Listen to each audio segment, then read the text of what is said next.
मोदी सरकार supreme court को क्यों नहीं इन्फॉर्म कर रही है कि इसको डे टू डे बेसिस पे हियर करिए। जिस तरह ट्रिपल तलाक के मसले पर सुप्रीम कोर्ट गर्मा की छुट्टियों में बैठकर सुनवाई कर रहा है, इस तरह ऐसा कर ले, अगस्त तक फैसला आ जाएगा बगैर कोई ब्रेक के। मगर कानून ये है कि जब तक ये केस सुप्रीम कोर्ट में है, कोई कानून नहीं बन सकता। मेरे को किसी यहाँ बैठा था तो मैसेज भी जाए, आपका जिक्र खैर हो रहा, और कहा कि ओवैसी बाबरी मस्जिद के मसले को हल करना नहीं चाहता। अरे दीवाने, बाबरी मस्जिद क्या मेरे ससुरे मेरे को दिए? मेरी जाती मिल्कियत नहीं है मस्जिद, हो तो अल्लाह उसका मालिक है। मस्जिदों का मालिक तो अल्लाह है। और जब कयामत भी आएगी तो हमको ये पढ़ाया गया, हमको ये समझाया गया, और हमारा अकीदा ये कि कयामत आएगी तो सब दुनिया की हर चीज तबाह बर्बाद हो जाएगी, और अल्लाह क्या करेगा? दुनिया की मस्जिदों को उठाकर उनको जन्नत में रख देगा। आप वोटें दे दो, अपना घर दो ना, घर दो अपना, घर नहीं देंगे। और फिर एक को लगा दिए, वो बात करे कि बोलते मैं हल करूंगा। अरे कहां हल करेंगे बाबू, आपका ताल्लुक ही नहीं है। वो वायलेंस का पैगाम दे रहे हैं, वो धमकी का पैगाम दे रहे हैं।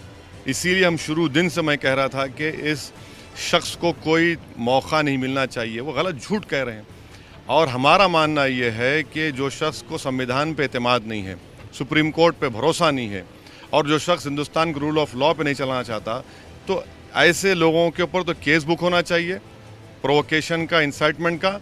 और हमारा मानना ये है कि आइंदा लोकसभा के इलेक्शन तक सुप्रीम कोर्ट में मसले की हियरिंग ना हो, क्योंकि ये तो ओपन धमकी दी जा रही है। इस तरह से धमकी में कौन क्या आर्ग्यू करेगा? या तो आप मेरी बात मानो या सीरिया बना देंगे, या खून की नदियाँ खेलेंगे। कौन होते हैं? तो ये तो बहुत ही खतरनाक बात है हमारे मुल्क के लिए, हमारे कॉन्स्टिट्यूशन के लिए, हमारे सुप्रीम कोर्ट के लिए। जिस तरीके से वो मिल बैठ करके कई लोगों से मुलाकात की, इनके पीछे कौन है? कौन से मिल बैठ के बात कर रहे हैं?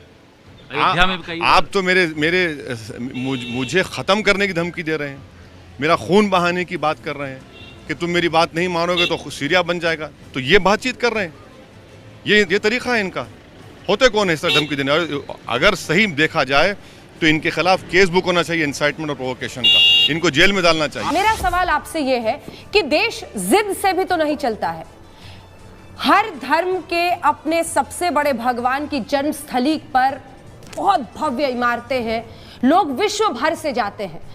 आखिर ऐसी कौन सी जिद है जो आपको रोक कर रखती है कि इसको मैं अपनी नाक की बात बना लूंगा, लेकिन अगर 100 करोड़ हिंदू इस देश में मानते हैं कि श्री राम की वो जन्मभूमि है और वहां पर भव्य मंदिर बने और अयोध्या का भी उत्थान हो, तो वो कौन सी जिद है आपके अंदर जो आपको रोकती है और कहती है नहीं, मैं अपने इतिहास के लिए, जिसको आप सही मानते हैं, ये अपना मानते हैं, अपने इतिहास के लिए लड़ता रहूंगा, अदालतों में सबको रगड़ता रहूंगा, लेकिन अपनी जिद नहीं छोड़ूंगा। ये कौन सी जिद है?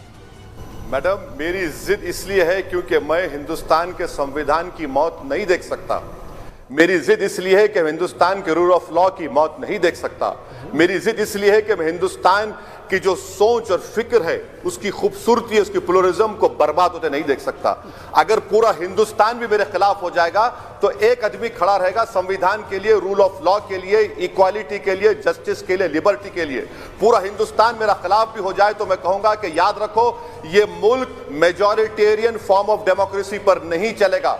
अगर ये चलेगा तो हम में और पाकिस्तान में कोई फर्क नहीं होगा। हाँ। हम में और श्रीलंका में कोई फर्क नहीं होगा, हम में और म्यांमार में कोई फर्क नहीं होगा। हिंदुस्तान की खूबसूरती यह है कि आप दिल्ली में बैठकर किसी तमिलियन से नहीं कह सकते कि तुम मेरी जबान में हिंदी जबान